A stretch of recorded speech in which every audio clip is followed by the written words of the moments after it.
તો આપણે ઉમેદવાર દ્વારા જે અનુભવ છે ડોક્યુમેન્ટ વેરિફિકેશનનો એ તમામ વાત કરવાના છે. ચેનલને સબસ્ક્રાઈબ કરી નોટિફિકેશન ઓન રાખજો અને કોઈ પણ એવી ભરતી બાબતે રિલેટેડ પ્રશ્ન હોય તો કોમેન્ટ કરી દેજો. તમારા મિત્રોને આ વિડીયો શેર કરી દેજો. હાલો, good morning sir. Good morning ભાઈ. કેમ છો તમે? મજામાં? હાઓ, આપણે મજામાં. તમારે કેવું કામ ડીવી કેવું કાયલું? સાહેબ એક નંબર થયું. ત્યાંનું સ્ટાફ પણ બહુ સપોર્ટિવ હતું વડોદરાનો. પહેલા તો હું મારું નામ જણાવીશ. મારું નામ મોરે કિરણ વસંત. હવે ત્યાં મને એક પ્રોબ્લેમ આવેલો. એવી વાત હતી કે મારું છે ને 12મું છે ને એક્સટર્નલ થયેલું. તો જ્યારે અમારી 10માની જે એલસી હોય એમાં છે ને 10મું પાસ લખાઈને આવેલું છે. 10મા પછીની એલસી નહીં હોય. તો ગુજરાત ગવર્મેન્ટ જે હાયર સેકન્ડરી બોર્ડ હોય ને એમના દ્વારા મને 2 સ્લીપ આપવામાં આવેલી, જેમાં મારું સ્કૂલનું નામ હતું અને બહુ બધી વિગતો લખવામાં આવેલી, ઇન્ડેક્સ નંબર ને. તો એમના દ્વારા માંગણી કરવામાં આવી કે તમને Gujarat higher secondary education board દ્વારા કઈ ડોક્યુમેન્ટ્સ આપેલા હશે તો એ જણાવો. તો મેં એ દર્શાવ્યું ને તો તરત જ એટલે કઈ તકલીફ નહીં આવી મને. બાકી તો ત્યાંનો વડોદરાનો સ્ટાફ બહુ સારો છે, બહુ સપોર્ટિવ છે અને હું જનરલ કેટેગરીથી બિલોંગ કરું. તો એ મને વધારે ડોક્યુમેન્ટ્સ તો નહીં જ લાગ્યા. ખાલી મારું 12માનું માર્કશીટ માંગ્યું અને ફર્સ્ટ અટેમ્પ્ટ સર્ટિફિકેટ હોય એ જ આપ્યું અને મેં મારી એલસી આપી.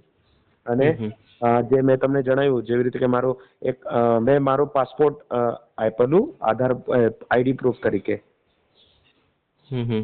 પણ આવી રીતે નહીં, તમે આમ જે સ્ટાર્ટિંગથી જે તમે કેટલી કોપી કરાવીને ગયા હતા ડોક્યુમેન્ટની, એનેક્સર 3 ફોર્મ છે, કેડર માટેનું ફોર્મ છે, એ બધા ફોર્મની પ્રોસેસ કેવી રીતે તમે આમ કમ્પ્લીટ કરી?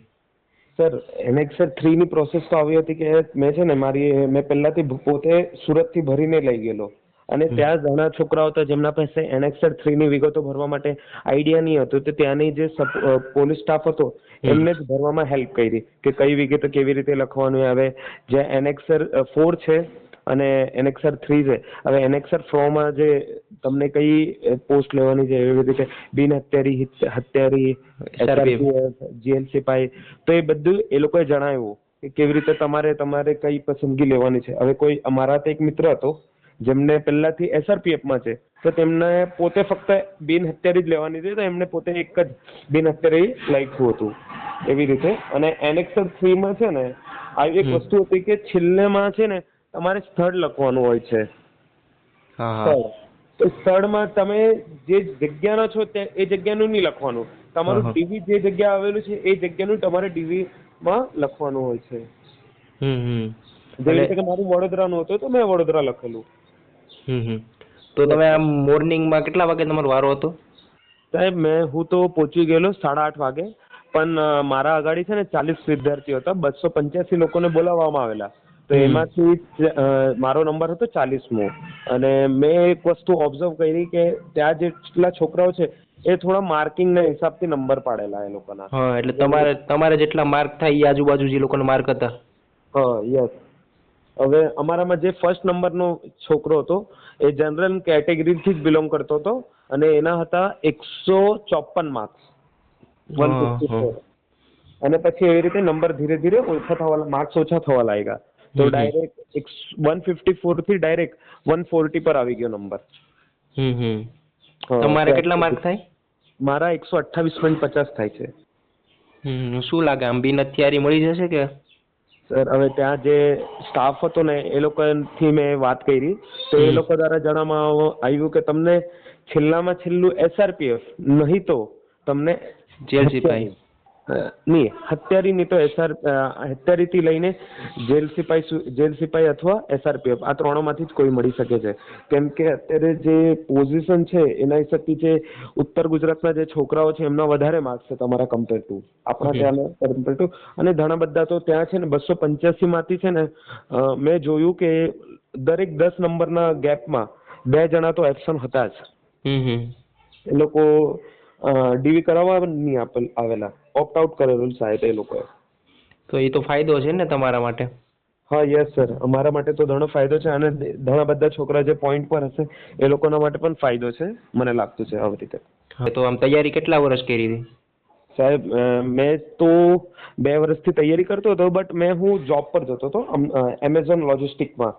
તો ત્યાં પણ મેં જોબ પણ કરતો અને અહીંયા સ્ટડી પણ કરતો. આગળ તમારે જે પ્રમાણે માર્ક થાય છે હવે તમે આમ આગળ તમને નોકરી મળે એટલે તમારે આગળ તૈયારી ચાલુ રાખવાની છે? યસ સર, મારે તો આગળ તૈયારી કરવાની છે, કેમ કે મારા PSI ની તૈયારી કરવાની હતી, પરંતુ એમાં મારો વારો નહીં આવશે મને લાગતું છે. કેટલા માર્ક? એમાં મારા 170 છે. મેન્સ લખીને પણ? મેન્સ લખીને મેન્સમાં લખીને આવેલો છું, પણ મેં પોતે ઓબ્ઝર્વેશન કર્યું કે મારા 42 ના ઉપર માર્ક નથી થવાના. હા, તો મારે મેન્સની સારી રીતે તૈયારી કરવી પડશે, કેમ કે આ વખતે હું ખાલી કોન્સ્ટેબલની તૈયારી કરતો હતો. મેન્સમાં મારું ઇંગ્લિશ સારું ગયેલું છે, પરંતુ ઘણા બધા છોકરાઓ છે જે મને અત્યારે મારા કોન્ટેક્ટમાં છે, તો એ લોકોના તો પ્રિલિમ્સમાં જ 180 ના અપ માર્ક થાય છે. તો મને લાગતું છે એ લોકોનો વારો આવવો જોઈએ, અને એ પોતે અત્યારે ગુજરાત ગવર્મેન્ટમાં જ છે, પોલીસમાં જ છે, પોલીસ ખાતામાં ASI તરીકે ફરજ નિભાવતા છે એ લોકો. તો આમ તમે ડોક્યુમેન્ટ વેરિફિકેશનમાં જે બીજી કેટેગરી છે, SC BC છે, SC ST, એના ડોક્યુમેન્ટની તમને કઈ ખબર? સર SC ST એ બધાનું કઈ ખબર નથી, કેમ કે મારો જે વારો હતો એ દિવસે ખાલી જનરલ કેટેગરીના છોકરાઓને બોલાવવામાં આવેલું. કાંઈ વાંધો નહીં. તો હવે આગળ તમે આવી રીતે ખાકીમાં તમારું નામ આવે અને તમને જે સપનું છે એ પૂરું થાય એ બદલ તમને શુભકામના. Yes sir, thank you. અને મારે તમારા પ્લેટફોર્મથી જણાવવા માંગુ છું કે જેટલા વિદ્યાર્થીઓ ખાકીની તૈયારી કરતા છે, અત્યારે વારો નહીં આવ્યો, પરંતુ મનમાં નહીં લગાવતા, તમે મહેનત કરતા રહેજો, કેમ કે આ જ વસ્તુ તમને આગળ ભવિષ્યમાં કામ આવવાની છે. મેં પોતે છે ને ભણવાનું છોડી મૂકેલું, પણ વચ્ચેમાં મારા પપ્પા દ્વારા મને સપોર્ટ કરવામાં આવ્યો કે, અને મેં બહુ બધા પ્લેટફોર્મ પરથી જોયું કે આજના સમય પર એજ્યુકેશન બહુ જરૂરી છે, અને તમે અત્યારે પોલીસ ખાતામાં નહીં જઈ શકો છો, પરંતુ તમે GPSC ક્રેક કરી શકો છો. એવા વિદ્યાર્થીઓ જે પોતાની મનથી લગનથી તૈયારી કરતા રહેશે એવું મને લાગે છે, અને તમે તો સપોર્ટ કરતા જ છો. તમારા પેજને 1 વર્ષથી ફોલો કરતો છું, એના પરથી પણ મેં ઘણી વસ્તુ ઓબ્ઝર્વ કરી છે. જો આ PSI ની તૈયારી કરવાની છે ત્યારે પણ તમે આવી રીતે સપોર્ટ આપજો અમે બધા જ સ્ટુડન્ટને. થેન્ક યુ ભાઈ, ખૂબ ખૂબ આભાર. ચાલો રાખીએ. Yes sir. જય માતાજી. જય માતાજી.